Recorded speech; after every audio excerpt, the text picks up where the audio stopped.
3, 2, 1.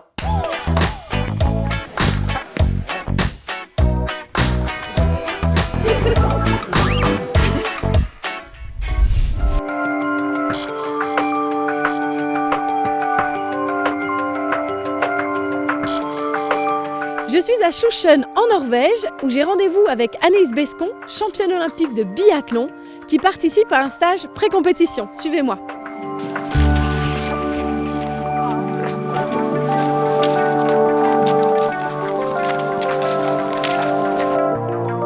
Salut! Ça y est, vous êtes arrivés en Norvège? Ouais. Une petite journée de repos avant les courses de ce week-end. Donc je m'apprêtais à aller voir un petit coup les techniciens au camion.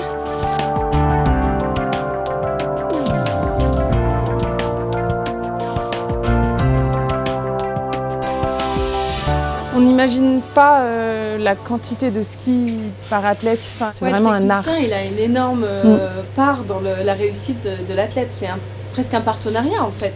Ah mais oui, carrément. Indissociable. Ils prennent vraiment part complètement au résultat. Je veux dire, s'ils se plantent, on se plante. Après, s'ils réussissent, reste à nous de réussir aussi à bien mettre en œuvre. Comment, en étant normande, t'en viens à devenir une grande biathlète? C'est assez tôt, quand j'avais 5-6 ans, on est venu habiter dans le Jura. C'est un peu le royaume du ski nordique, donc j'ai été sur les planches assez rapidement. Finalement, j'ai pas pris de retard par rapport aux petits jurassiens lambda. D'abord, c'est du ski de fond, parce qu'on met pas de carabine dans le dos des gamins de 5 ans. Assez tôt, quand j'ai dit que je voulais faire du biathlon plus tard, on m'a conseillé de commencer par faire du tir en stand. Une fois que j'avais l'âge d'avoir réellement une 22, et ça doit être 15-16 ans, on commençait à avoir un circuit pour les jeunes, et donc j'ai fait du biathlon à ce moment-là. J'ai délaissé le ski de fond, j'aimais beaucoup le classique et j'étais pas forcément très douée pour le skate, donc il y a eu gros travail là-dessus. Puis même mon cœur balançait pour le biathlon parce que cette dualité entre le ski où on se donne à fond, où on donne toutes nos forces dedans et puis on arrive au pas de tir et là, faut tout calmer et il faut réussir à être précis.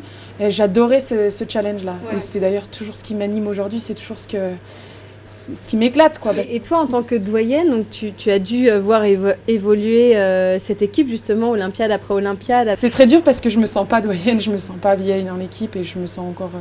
Ah non, mais c'est pas dire c'est dire expérimentée. Voilà, c'est ça, exactement. Je suis riche de mes années d'expérience. Et c'est d'ailleurs important dans notre sport, c'est pas un secret. C'est comme ça, les années passent, les gens passent, les gens viennent, repartent. Et puis nous, pour ceux qui restent en tout cas, il faut s'adapter à tout ça et puis prendre ce qu'il y a de bon à prendre. Voilà. Ça donne envie,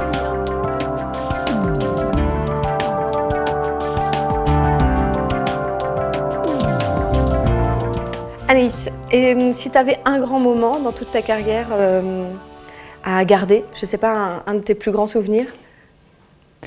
Tout de suite là, spontanément, je pense à la médaille olympique en poursuite que j'ai eue de manière individuelle, ma première médaille à moi, toute seule, comme une grande.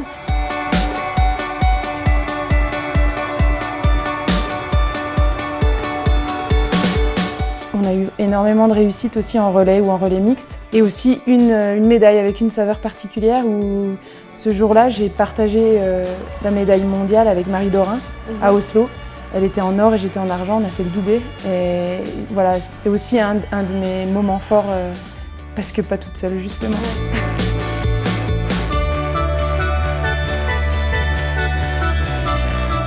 Et tu me dis, il y avait tout le côté sombre qu'on ne voyait pas du monde du biathlète. C'est vrai qu'il y a la phase immergée de l'iceberg, il y a tout ce qu'on ne voit pas, tout ce dont on ne parle pas forcément aux médias. Il y a les déceptions, les échecs, les ratages, parce qu'il y en a en beauté, il y en a plein, plus que des réussites. Enfin, pour ma part, il y en a qui surfent sur des vagues de réussite, mais pour moi, il y a eu beaucoup de difficultés, de larmes, de pleurs, de choses vécues dans la difficulté. Et pour autant, c'est vraiment pas de ça dont je me souviens la plupart du temps.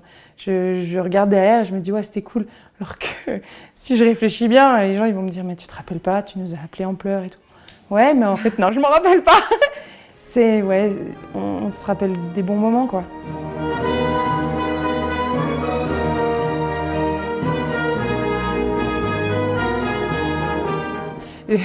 On en rigole souvent, mais on dit j'ai hâte de finir ma carrière pour être enfin intronisée dans le groupe des anciennes du biathlon. Ouais. Qui se retrouvent tous les ans pour un week-end entre elles. Un petit club fermé. C'est un petit club fermé, ouais, voilà. Faut y rentrer après. Ouais. C'est ça. Mais je trouve ça sympa, c'est un petit bonus.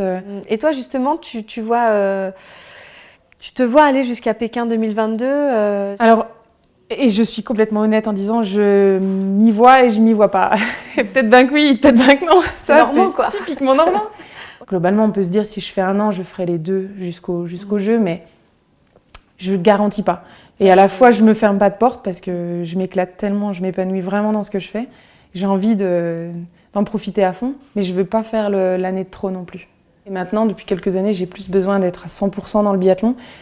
Je peux plus penser à autre chose, il faut que je sois que dans mon sport. Puis on verra après, quand j'arrêterai. Merci Anaïs de nous avoir accueillis. Et merci de ta gentillesse.